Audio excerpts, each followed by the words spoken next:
नमस्कार बंधुरा मितालिर घरोया रान्नाबान्ना चैनेले सबाइके स्वागत। आज आमी बानाबो सर्षे पाबदा। एकघेये काटापोना खेते खेते जखन जिभे चड़ा पड़े जाए तखन एई रकम नेमन्तन्न बाड़ीर मतो पाबदा माछ जदि बाड़ीतेई बानिये फेला जाए ताहले तो आर कथाई नेई। चलुन देखा जाक बाड़ीतेई किभाबे बानानो जाए सर्षे पाबदा। एर जोन्नो आमी 1 चामच कालो सर्षे, 1 चामच हलुद सर्षे एबं एकटू पोस्त एकसंगे बेटे रेखेछि। कड़ा गरम करे सर्षेर तेल दिए खूब भालोभाबे गरम करे नेब। निये एर मध्य एक एक करे देब पाबदा माछगुलो, जेगुलो आमी आगे थेके नुन हलुद माखिए रेखे दिएछिलाम। और पाबदा माछ भाजार समय तेलटाके खूब भालो करे गरम करे एकदम आँच कमिए दिए तारपरे माछगुलोके कड़ाई तुलते हय, ता ना होले किन्तु खूब फाटे। अनेके पाबदा माछेर मतो तेला माछ भाजार समय चापा दिए देन, सेई क्षेत्रे फाटले तेलटा छेटे कम। आबार मने करले एकटू दूर थेके भाजलेও হয়, तबे आँचटा कमिए देওয়াটাই सबचेয়ে बुद्धिमानेर काज। एपिट ओपिट करे प्रत्येकटा माछ लाल लाल करे भेजे निते हबे। तबे खूब बेशी कड़ा करे माछ भाजबेन ना, ताहले माछ थेके झोलेर मध्य स्वाद मेशे ना। माछटार गाटा सामान्य कड़ा हबे अथच भेतरटा एकटू नरम थाकबे, सेइभावेई भाजबेन जाते झोले पड़ले माछटा भेंगे ना जाए। एबार बाकी माछगुलोकेও ওই একইভাবে ভেজে নিতে হবে।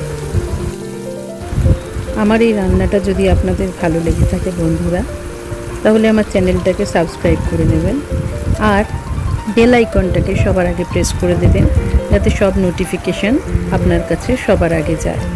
আর একটা শেয়ার করে দেবেন, একটা লাইক দেবেন আর কমেন্টস করবেন অবশ্যই।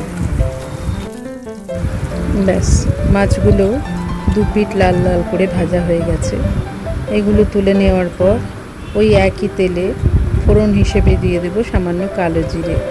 কালো জিরে থেকে ভাজার সুগন্ধ বেরোলে এবার দিয়ে দেব আগে থেকে বেটে রাখা সর্ষে পোস্ত বাটাটা।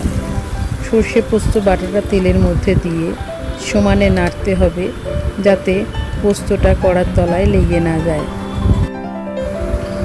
এবার এতে দিয়ে দেব পরিমাণ মতো নুন, হলুদ, লঙ্কার গুঁড়ো আর একটু কাশ্মীরি লঙ্কার গুঁড়ো যাতে রঙটা সুন্দর আসে। এই মশলাগুলো দিয়ে খুব ভালো করে কষাতে হবে পোস্ত সর্ষে বাটাটাকে। সমস্ত মশলা মিশে গিয়ে যখন উপর থেকে তেল ছেড়ে আসবে তখন এতে দেব জল। এখানে আমি পোস্তর বাটি ধুয়ে সেই জলটাই দিয়েছি যাতে বাটির মধ্যে লেগে থাকা সর্ষে পোস্তটাও এই ঝোলের মধ্যে মিশে যায়। এরপরে ঝোলটা সম্পূর্ণ ফুটে উঠলে তাতে দিয়ে দেব আগে থেকে ভেজে রাখা মাছগুলো।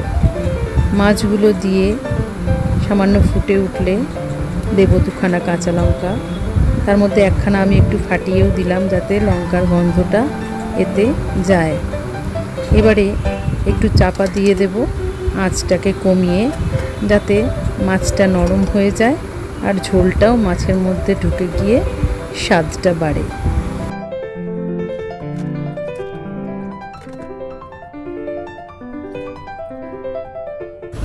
মিনিট 2-3 বাদে ঢাকাটা খুলে মাছগুলো আরেকবার নেড়ে চেড়ে দিতে হবে যাতে কড়ার নিচে পোস্তটার লেগে না যায়।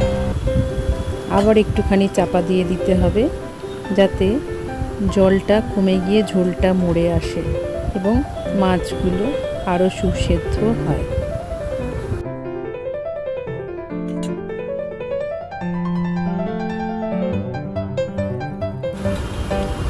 দেখুন ঝোলটা কতটা কমে এসেছে। এবারে আমি ওপর থেকে দিয়ে দেব ধনেপাতা কুচি।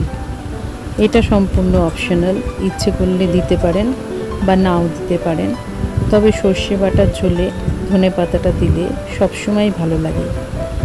এরপরে উপর থেকে দিয়ে দেব সামান্য একটু কাঁচা সর্ষের তেল। এই কাঁচা সর্ষের তেল আর ধনে পাতাটা মাছের স্বাদটাকে আরও বহুগুণ বাড়িয়ে দেয়। দেখুন কি অপরূপ সুন্দর দেখতে হয়েছে মাছটা, পুরো নেমন্তন্ন বাড়ির মতো। এবার শুধু এক থালা গরম ভাতের অপেক্ষা, আর কিছু লাগবে না, শুধু এই মাছ দিয়েই খাওয়া হয়ে যাবে।